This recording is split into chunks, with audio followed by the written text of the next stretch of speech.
Hey everyone, I'm Kelly, and today I'm presenting on Mary Daly, the radical feminist pirate. And we'll get into that naming a little bit later. So what I wanted to start off with was by having you all think about Mary Daly's last request on her deathbed. Kind of start at the end first here.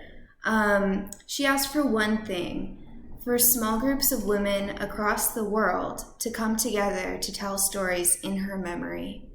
And that kind of sums up Mary's life work in a nutshell. Apart from that, her main works were 8 books and numerous articles, which kind of served to and formed the theological and philosophical underpinnings of much of North American feminist theology. I also read that it defined the edge of radical feminism in the United States, which would be hard to disagree with. Moving on to a little bit about Mary Daly's life. She was born in 1928 to working-class Irish-American parents in New York. Her father was a salesman, and her mother was a friend and support throughout her career and growing up, of course. So she actually had a Catholic education, which kind of led to her passion later on in life to study philosophy and theology. And when I talk about theology in this sense, I mean Catholic theology. So she got a degree in English from St. Rose College in 1950, and then later got her master's in English at the Catholic University of America, and her doctorate in religion at St. Mary's College. She wanted to get a doctorate in sacred theology, and there was no place for her to do this in the US. So because of that, she moved to Europe in the 60s and studied in Freiburg because the theological faculty was state-controlled and couldn't legally exclude women. So while she was there, she earned 2 PhDs, one in philosophy and one in sacred theology. Another important thing to note here is that a lot of her studies in Freiburg were in Latin, and that'll be later on also something involved in the aspect of naming in her creative works. A really influential moment in her life was at Vatican II. So I read a lot about this in different sources, and they all pretty much say around the same thing. She was just in awe. She loved being there. I don't know if any of you have been to St. Peter's Basilica, but I can't even imagine being there during Vatican II. It's just a gorgeous place to start off with, and then, I don't know. So later on, though, Vatican II became inspiration for her first book, Church in the Second Sex, which was a historical and philosophical critique of patriarchal and gynocidal structures of destruction which inherit in the church. So it was a criticism against the church's historical and contemporary violence against women's minds, bodies, and spirits. During Vatican II, she still held a slim hope for radical transformation within the church. And while she was writing this book, she also had a little bit of that hope still. She later gave that up. She thought about, and this is a quote, images of pompous priests parading in their ceremonial drag of colorful dresses to justify the robbery of women's spiritual energy and the dour subjugated woman would prove emblematic in Daly's thought. It revealed the reversal and perversion present in the church and its inherently vampiric and enslaving tendencies, which drain the life and the spirit from women while mutilating their bodies and psyches. It was just that image of the nuns marching in, kind of the ants of Vatican II. After that influential moment in her life, she went into her teaching career. In 1966, she returned to the U.S. for her teaching position at Boston College. This is where she wrote and published The Church and the Second Sex. And so this book led to a lot of confrontation with both sacred and secular authorities. This kind of confirmed for Daly that women couldn't really remain part of the church, nor full members in the broader patriarchal society, which is basically everything, everywhere. So to do so would mean giving up one's own intellectual energies and kind of giving in to the master of patriarchy. So she gave up trying to reform institutions and turned to creating and spinning new tales and new ideas. Kind of a new way of thinking and creating a new way of life through the power of her voice and her words and her thoughts. So in 1969, kind of when this switch in her thinking happened, and when the book was becoming popular, she was granted tenure. But so the Catholic and Christian feminist at this time was dead, and she reinvented herself as a post-Christian feminist. Later, she was denied full professorship in 1975, and it was granted to her upon protests. She was actually denied this professorship because I would argue her books were a little bit too accessible. She made herself popular to the people outside of even academia. Another interesting fact, which leads to a lot of controversy, was that she denied male students entry into her higher level courses. This eventually led to her having to leave Boston College, and she just continued to live out her life in peace.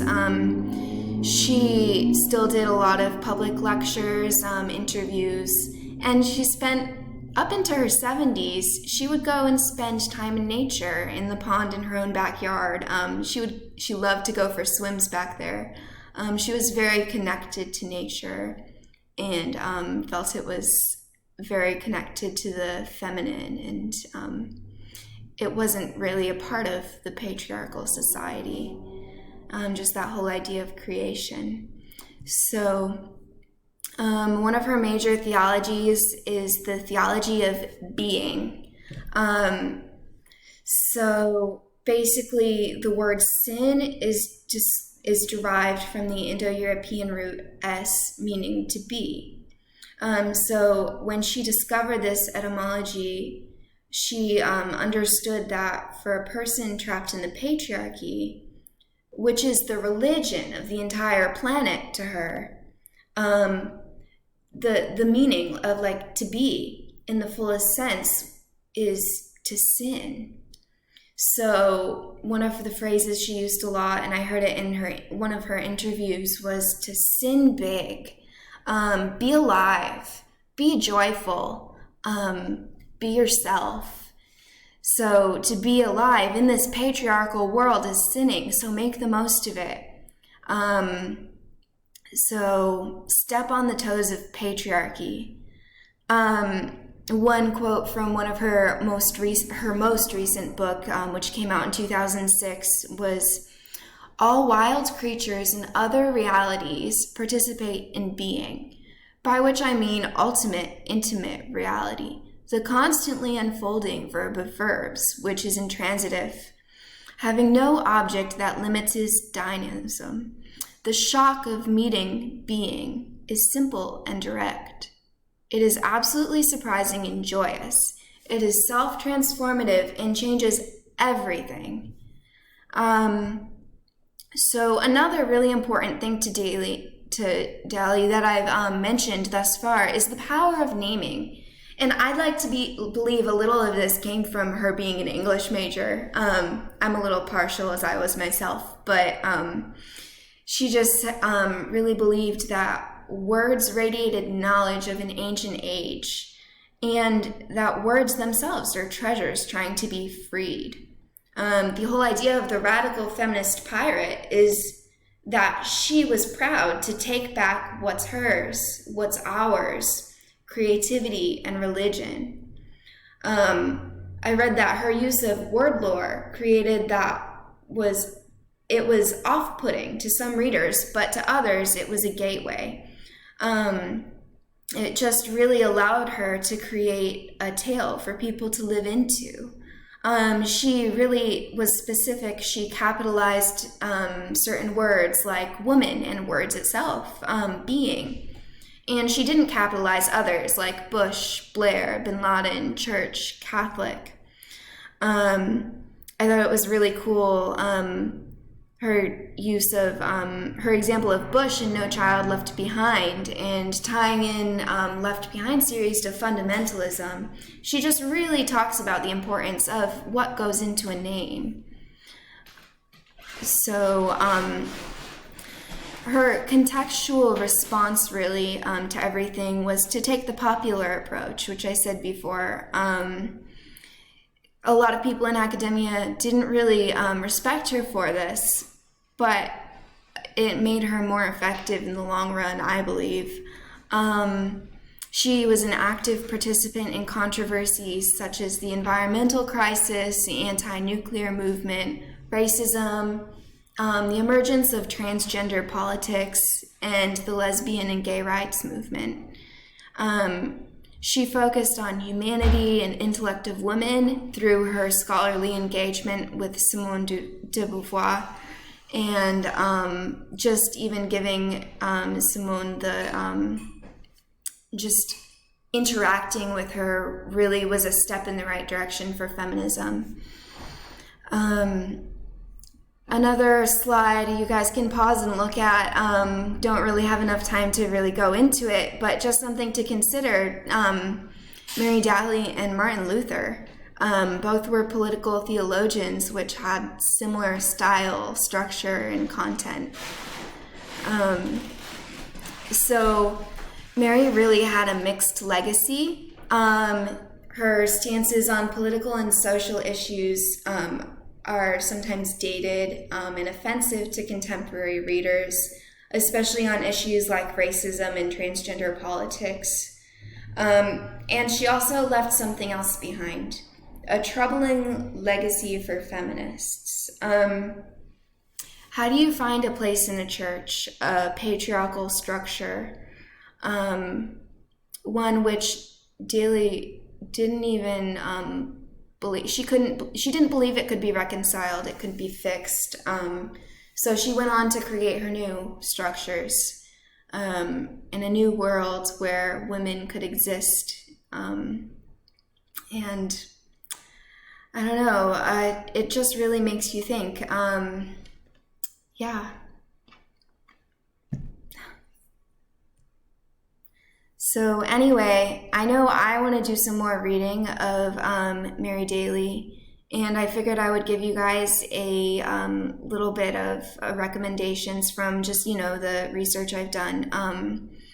One which was really helpful is the Mary Daly Reader. That gives a really good overview if you want something comprehensive of all her philosophy and theology. She helped to create an outline for it before she died, and it got finished post-mortem.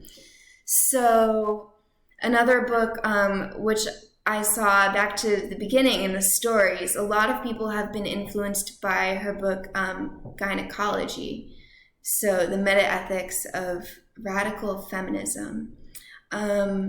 Overall, I just really enjoyed learning about Mary, and I hope you guys did as well. If you have any questions, please feel free to ask them.